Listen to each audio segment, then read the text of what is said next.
Can spending money actually work financially in your favor? Yes, it can, with a few parameters. We'll explore those right now.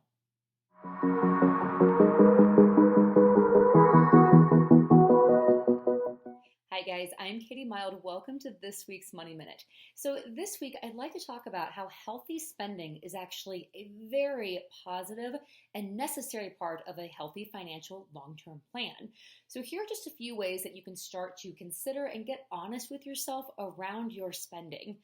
We typically spend on three different categories.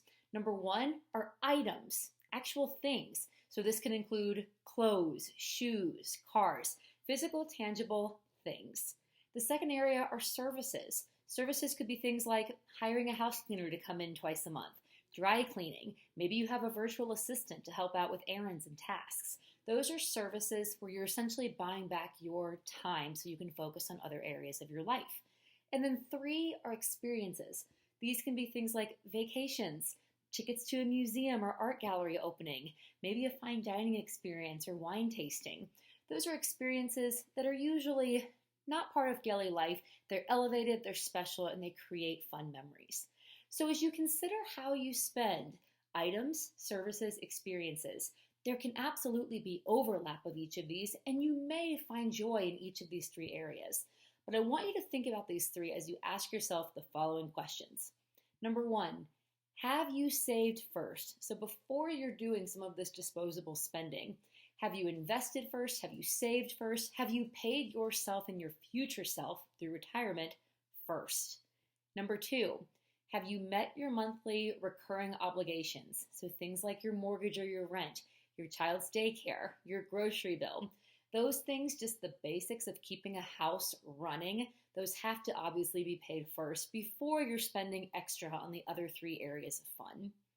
Question three, of the three buckets, things, services, or experiences, do you have a priority of those? Does one of those categories bring you more joy and pleasure than the others? Do you find that you tend to focus on all three equally? Does one stand out above the rest? Really get honest with yourself on what brings you true pleasure when you do have the disposable income to allocate to one of these areas. Number four, when you are actually about to make a purchase of an item, a service, or an experience, what kind of joy, happiness, pleasure are you actually getting from this item?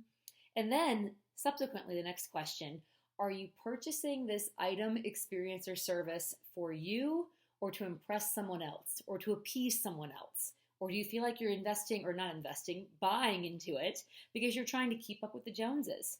You really have to get clear with yourself on, is this something that you at your core really want? Or are you just being influenced by other external factors? Next, will this item, service, or experience bring you happiness in a year, in 3 years, in 5 years? Really think down the road. Is this something that really is just an impulse or a splurge and you're probably going to forget about it? Or is this something where you can see yourself treasuring or valuing it for a long time? And then the last question, will this item, service, or experience actually bring value to your life? If the answer is yes, how? Provide yourself with a justification. So for example, if you are running the numbers and deciding if you want to bring in a house cleaner twice a month just to do a deep clean of your home, really ask yourself, what is the value in this? What do I gain back from this? Maybe it's the fact that 2 weekends a month, you're not stuck in your house cleaning and you can get out and enjoy time with your family. And that may be very well worth it to you to go ahead and pay a cleaner to come in. That is the value. And that is something that is freeing up time to give you more time and energy to allocate in other areas of your life. So I absolutely believe that spending is a healthy, fun, and necessary part of a financial plan. It can't all be just saving. It can't all be investing. We do need to have a little bit of near-term fun and enjoy ourselves. We just have to get really clear on the priorities of where we want to allocate that extra disposable money when we have it.